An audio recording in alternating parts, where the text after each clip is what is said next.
What is up, Locked On Pirates Nation? I am, of course, your host, Ethan Smith, who does the most. Hopefully you all are having a phenomenal Friday, January 14th, the second episode of the day that you get today here on Friday, January 14th. And, of course, as always, on Fridays, we are joined by the wonderful Adam Bittner of the Pittsburgh Post-Gazette. And with the news coming out about the CBA yesterday, how does the lockout affect the Pirates directly in terms of pretty much everything that could go on in the organization over the next couple of years? Are we losing pivotal position battles with no spring training? And just how long will this CBA lockout last? That is everything we are going to be covering on today's episode. So hopefully you like CBA talk, because that's what we're talking about on this episode.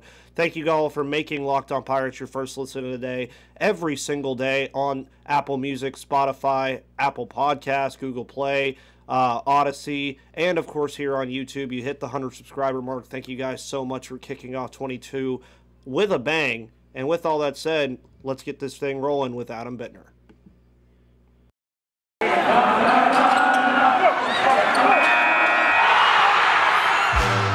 You are Locked On Pirates, your daily Pittsburgh Pirates podcast.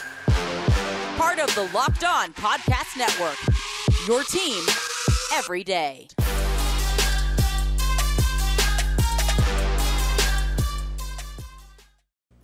And what's going on, everybody, and welcome back to the Locked On Pirates podcast. As always on Fridays, to my right is Mr. Adam Bittner. Adam, how are you today, and how are you looking forward to this Sunday with the Steelers and the Chiefs? I'm looking forward to it. It should be interesting.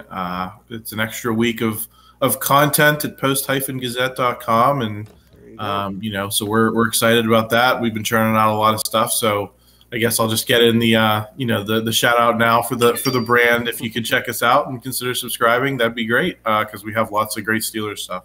Of course, and in reference to today's episode, as I mentioned earlier, it's going to be a lot about, well, not a lot, it's going to all be about the CBA, and I kind of wish the CBA lockout would figure some things out in terms of, like Juju coming back. Whoever thought Juju Smith-Schuster was going to come back and, play? I wish the lockout would be like that. But directly, how does this lockout affect the Pittsburgh Pirates in the short term and the long term, do you think? Because I've had my ideas, but I kind of wanted to hear somebody else's as well. Well, I think we saw during kind of the pandemic what, that 2020 season where there was, kind of a shortened spring training followed by a shortened summer training. Obviously that's going to favor the guys who are already kind of entrenched on the big league roster if you have less time to kind of make an impact and impress. And some of these guys who might have been, I think we've talked about this before on this podcast, it's not necessarily so much about those A-level prospects because they're probably going to be held down for Super 2 reasons no matter what. So those guys are not going to be fighting for spots nearly as much as maybe some of those B, C-level guys, those guys who get spring training invites that you're, not expecting to be on the roster. Those are the guys that win spots out of spring training. And so it's going to be harder for them to unseat, some of these guys that have stuff to prove, starting with probably Kevin Newman. There's obviously a glut of talent in the infield in this organization at the moment.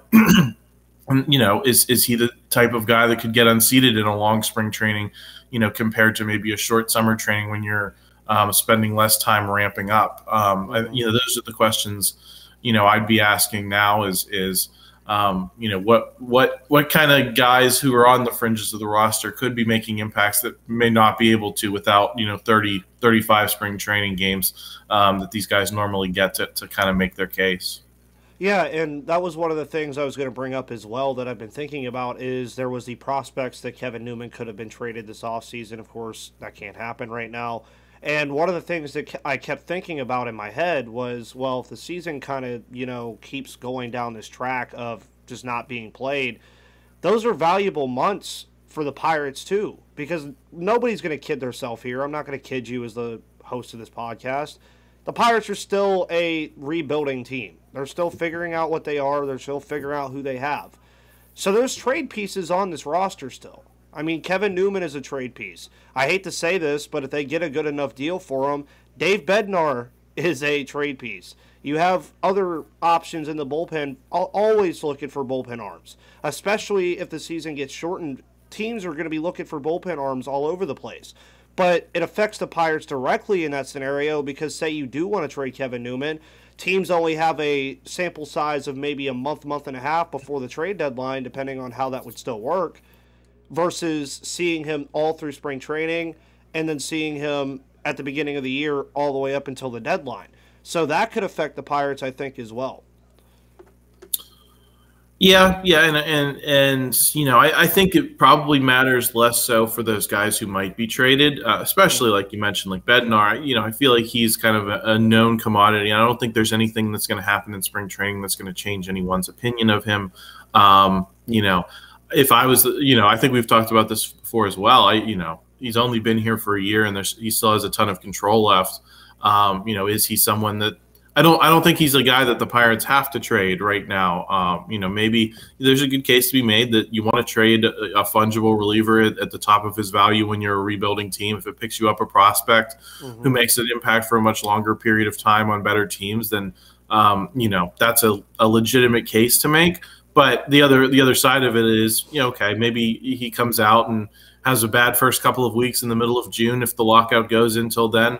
Well, you know what? The Pirates don't need him to be. You know, he's not on the last year of his deal. He's not. Yeah. He's not someone they have to trade. He's someone that you kind of would just want to be dealing him at the top of his value, and so it might be a luxury to trade him, but you don't have to. So I think that helps.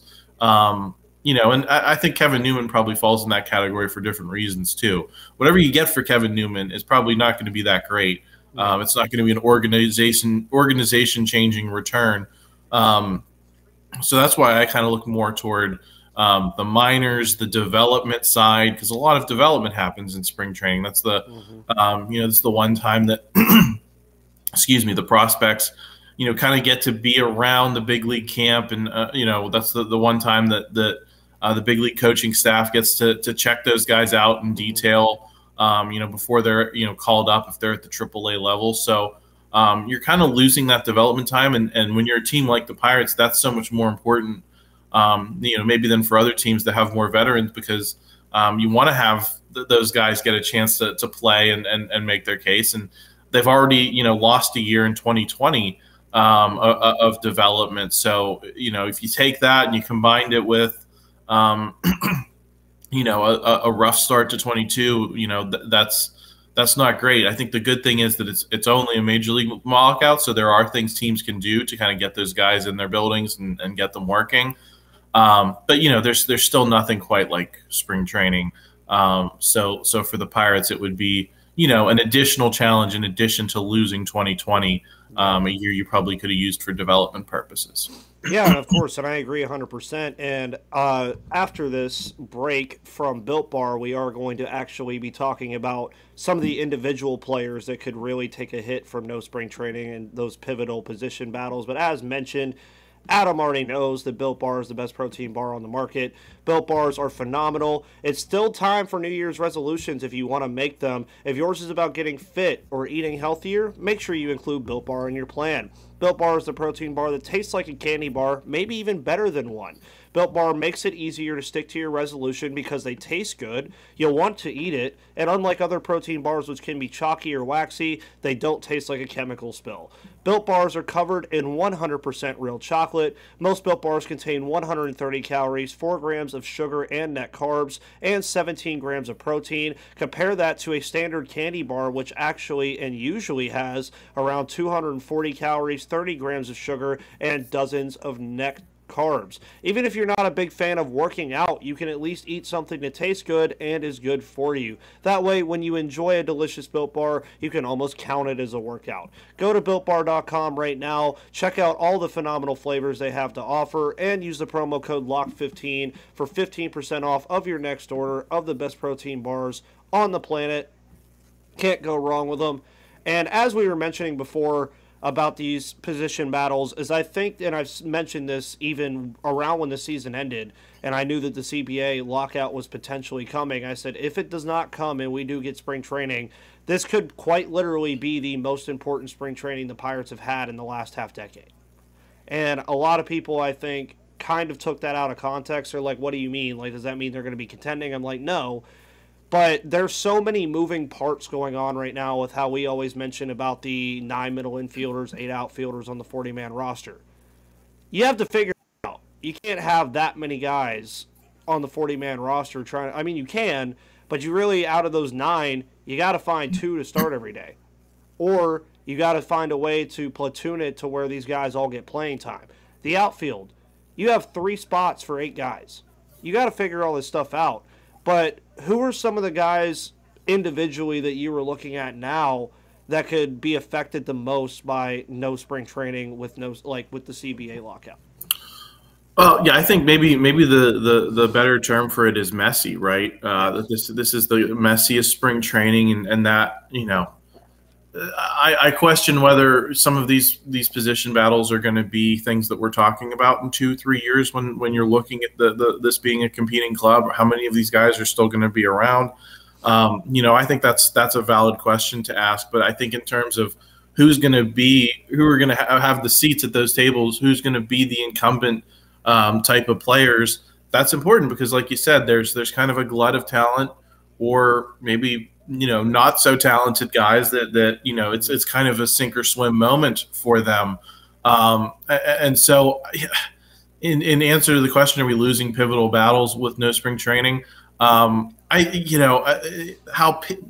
how you define pivotal, right? If you're a player who's a fringe player on this roster, if you're a Cole Tucker type of guy, who, you know, closed the season with a little bit of momentum, you know, there was a case for you to still be here at this point and not been let go already, you know, then you're losing a chance to kind of keep that momentum going, right? And prove why you belong here over all of those other guys you have in the middle infield. You know, and you can take and reframe that argument for every guy in that, you know, situation. Some of them are more prospects, right?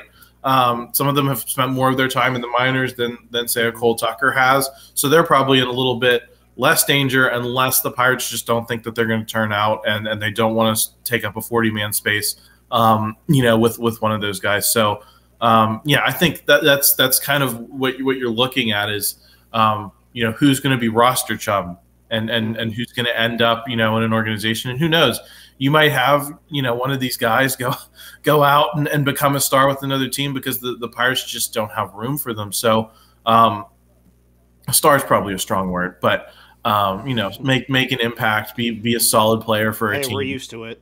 You already know that. Exactly. So that's kind of it's not pivotal probably in terms of the Pirates' future, but I think it is pivotal to the guys who are here. You know, this is their shot, right? And they may be losing that if there's no spring training, and if you only have a summer training type thing at PNC Park with guys who are already on the 25-man and on the 40-man, and you know, that sucks if you're those guys for sure. And the guys that I was kind of thinking when I was asking that question about like individuals, one of my favorite guys already that I really want to see play this year that this could affect him mightily is Diego Castillo. I really like what I see out of the guy, but the only thing is right now, alongside with another person I was going to mention, Leo Verpagero, both of those guys right now are like down here on the totem pole because there's no offense to me saying this, I hope. They haven't done anything at the MLB level. I mean, they've done stuff at the minor league level, which is great, but there's plenty of guys that have done that and then, you know, did everything. But right now, with this idea that you're not getting any spring training, they can go and work. Well, technically they can't because they're on the I don't know if they can or not. That's a technicality we don't need to worry about. Either way, both of those guys have all the promise in the world. Now, I'm not saying we see Leo Verpagero in 2022. Diego Castillo, I think, was a lot more kind of like a sure thing at some point. But when you look at it now and you're saying, oh, he's only going to get summer training, it gets a little dicey. And there's guys like that too, like all the 40-man roster guys that got brought up. Travis Swaggerty. He's been in the minors for a very long time. I had Lindsey Crosby, the host of Locked On MLB Prospects, say he was the best defensive outfielder in our system. You have Caden Smith and Jigba, who I love a lot. You have guys like that, Tanaj Thomas, who another guy that could make an impact eventually. And I think that all in all, at the end of the day, the driving point that I was getting across with the pivotal part of it is I don't want it to be where this guy gets like 5 opportunities and then another guy gets 1. And ultimately, at the end of the day, it's baseball. It's a business. It happens. Businesses even go through this. Like, this is not just a baseball thing. Businesses go through this. And there's tough decisions that have to be made. And I think that this year, and to kind of go on an aside for a second, this is the year I think we're finally going to see Ben Cherington's general manager style, because he's going to have a ton more decisions to make and a ton more of flexibility, I think, as well. Because the last 2 years, like you looked at last year, and I remember we talked about this a lot, JT Brubaker was an awesome pitcher last year, and then his arm just died out on him, like a lot of pitchers did. So we virtually ran out of pitching. This year, he has so many guys he could choose from to throw in there. Of course, Derek Shelton makes those decisions. But Ben Cherington has a lot of flexibility this year. But again, I think no spring training can take some of that flexibility away. Yeah, well, and you know, I pulled up the 40-man. Some of the guys that I think a lot of the guys you mentioned have the protection of being prospects who not much is expected of in 2022. I think the guys you really want to start looking at are Cole Tucker. Rodolfo Castro is someone who, you know, has been in the big leagues. We've seen him. You know, can he stick? Hoy Park, Tupaquita Marcano. Those are the kinds of guys who are kind of in what I like to call the quad A situation, where they're not, you know, established big leaguers, but they're also, you know, they may have already done everything they're going to do at AAA. Granted, Castro came up from AA last year rather than spending a ton of time at Indy, but because of that, he kind of, you know, fills that same hole in my mind. You know, of these guys who've played at the big league level, not necessarily made massive impacts. You know, have also they just kind of are languishing in that purgatory, kind of between you know, the upper levels of the minors and having an established place in the big league roster. I think those are the guys that you really want to start with in terms of what you mentioned, right? Is you know, losing opportunities because you know, spring training is being threatened right now, and that doesn't mean that you know, they're going to get their chances in a shortened, you know, exhibition season too. There's just not going to be as many of them, and you're going to probably give the spots to the guys that you've seen more. And you know, that's the unfortunate part. And you know, but then again, if those guys will start the season at AAA as opposed to being on the big league roster, you know, maybe they'll get some chances down there, and we'll get some chances to really look at them, right? Because there won't be any big league games to watch. So, yeah. You know, there's all kind of interesting moving parts there. Yeah, and I mean, even you mentioning that too, another caveat and another big news story that came out yesterday that kind of deals with the CBA, it kind of doesn't, is I believe the MLB Players Association is suing over minor league wages. I think I saw that yesterday. We can get into that next Friday, because then I'm sure more stuff will probably come out about it. But before we get into our final segment today, guys, I want to let you know that if you want to bet on the Pittsburgh Steelers plus 12.5, or as Ben Roethlisberger would like to say, plus 20, make sure you go to betonline.ag. Betonline.ag is where the game starts, and they would like to wish you a happy new betting year as we continue our march to the playoffs and beyond. BetOnline remains the #1 spot for all the best sports wagering action for 2022. New year and a new updated desktop and mobile website are available to sign up today and receive your 50% welcome bonus on your first deposit. Just use our promo code LOCKEDON in all caps to get started. From football, basketball, hockey, boxing, and UFC, right to your favorite Vegas casino games. Don't wait to take advantage of all of the amazing offers available for 2022. BetOnline is the fastest and easiest way to wager on all of your favorite sports, and as mentioned, BetOnline is where the game starts. We all know, before we get into this final segment, don't listen to my betting advice. I'm very wrong 9 times out of 10. I did bet the Steelers plus 12.5, and I bet the over on the game. So more than likely, neither will happen. So have fun on Sunday. But I would figure a good topic to end on is the topic we're talking about, the CBA and the lockout. How long do you really think, realistically, this whole thing is going to last? I remember before we started, I said May or June, I think, is when we were going to start the season. Where is your head and your mind and headspace about where this season could start and how long this lockout could last? Well, I kind of have, I'm of two minds kind of about the situation, which is, number one, these things don't happen until there's a looming deadline, right? That's it's true in politics. It's true in all kind of facets of life. Is two sides don't really move until there's a deadline, and once we start getting closer to spring training, there's gonna be more pressure, on both sides to kind of make this happen. Then again, as we saw in the pandemic year, when they had a lot of things to negotiate about how that season was going to work, it took a long time even then, and there were a lot fewer issues to resolve than there are about the entire CBA. Right? They were really just held up on pro rata and all that kind of stuff, and it took them months, and they probably lost 2 months of when they could have been playing. They probably could have gotten started, in early May. Given the situation at the time with the no fans and the policies and all of that. But they didn't, and that it was not just about the virus. I think a lot of people just kind of have a haze in their mind about that time, that it was just about the virus and that's just the way things were. But they could have worked a lot of this stuff out, and they didn't. And a lot of these labor issues have been simmering for a long time, and I think the players have been kind of waiting for their pound of flesh. And I think that there is more resolve now than there has been in a long time among the players, to get some concessions, from the owners. And so, yeah.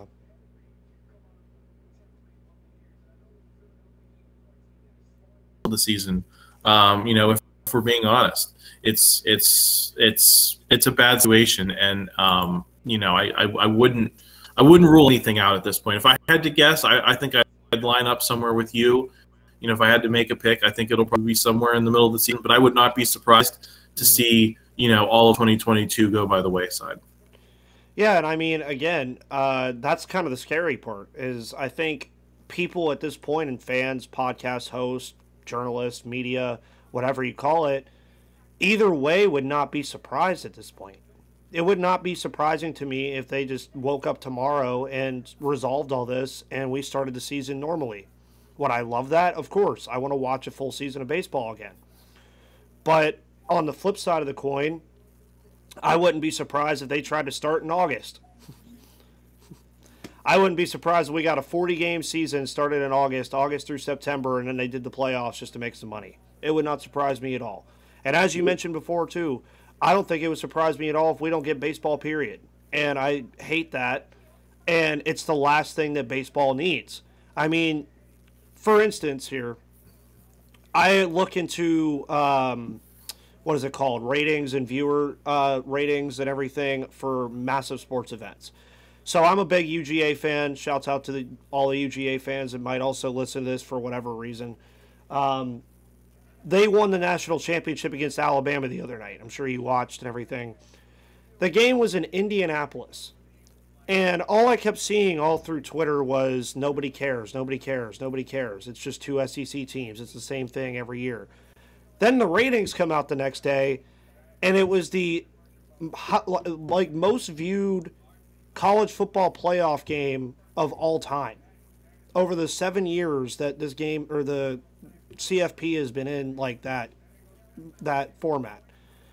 So what does that tell me, though, is going on the flip side again, you could hear people talk in Pittsburgh about the Penguins every single day for hours ad nauseum. Hockey at this point is overtaking baseball. Like, I remember 10 years ago, I was 13 years old. 13. This was 10 years ago.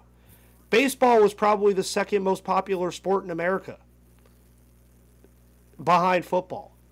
And now you look at football, college football, basketball, hockey, and all these other sports, and are doing it so right in all the ways that baseball is doing it wrong. And that's why I think, again, a lockout here and the potential of missing games is the absolute worst thing that can happen for baseball. I really think it is. And I don't think Rob Manfred looks at it that way. And it sucks. That was kind of my little eulogy about all that. But, I mean... No, I think there's a lot of greed involved. And, I think hockey people would take the suggestion that hockey's taking over baseball is, I just know hockey people, and they would probably say, we got all kind of issues too, and X, Y, and Z. And, I know people are furious because a lot of the national TV games have been, on streaming services with ESPN this year. And there hasn't been as much exposure on so every single league has its issues. I think the problem with baseball, is that just structurally it's so different than the other sports, right? Is that you have this entire minor league, sprawling bureaucracy to worry about, right? There's so many more players in these organizations than there are for anyone else. There's obviously more players on football teams than there are on baseball teams, but the organization of the Pirates has, dozens and dozens of players. And so you got to deal with that. And you have to deal with, market size is just a huge, point of disparity. And figuring out how to split up the revenue, figuring out how to force teams to spend the revenue that they're given, the revenue sharing. And, you and I got into this, I think one of the last times I was on here, about Bob Nutting, and how do you deal with an owner like him who is content to just get his check every year, and when you have big market owners who are happy to subsidize that because they're making so much money that, competitively it sucks that they have to send money to a guy who's not really trying, but they're still making a ton of money. And it's the thing about baseball is that it still takes in so much money, right? And it continues to grow its profits. We hear that, baseball's graying. Older fans are really all that is left in baseball. Younger people aren't watching baseball, but the profits keep going up and up and up and up and up.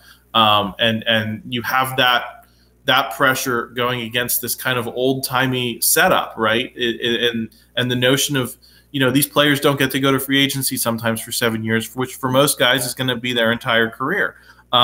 There's just so many layered issues that have to be worked out, and it's just all coming to a head. So in one sense, yes, I agree with you. It hurts to go through this for the second time in 3 years. And I think it's very possible we might even see like a 1-year CBA just to salvage the playoffs and salvage some of the revenue, and then go right back to war next offseason. But I think if they can kind of hammer out some major changes in the CBA, it could also be good for the history of the sport. It could also set the sport up well for the future. And I don't want to discount. It's very easy to be cynical, but I don't want to discount that maybe some labor strife this year can't pay off and into something better for the sport over the long run. And that's a good way to look at it as well. Is I think a lot of people look at this as a completely negative thing, and I mean it is mostly a negative thing. I mean not anybody's going to tell you that. Like but it has its positives. I mean, you understand that the players are finally realizing, hey, we deserve to get, like, minor leaguers deserve to get paid more. We deserve this. Like, the players are starting to realize now that there's a lot that they want, and the owners are also starting to realize there's a lot that they don't want to give, and there's a lot that they also want as well. And at the end of the day, they're going to argue for a while. I mean, everybody knows this already. We've seen them argue already for about a month or two. But it's all going to end up hopefully working out in a positive way for baseball. And as I always mention, if there's 3 things I could get from a new CBA, is the universal DH, expanded playoff, and something to fix revenue sharing to where owners actually start spending more money, but you can't force anybody to spend their own money, which is kind of annoying, but it is what it is. I guess that's the Pirate standpoint of things, because a Red Sox fan wouldn't even care, probably.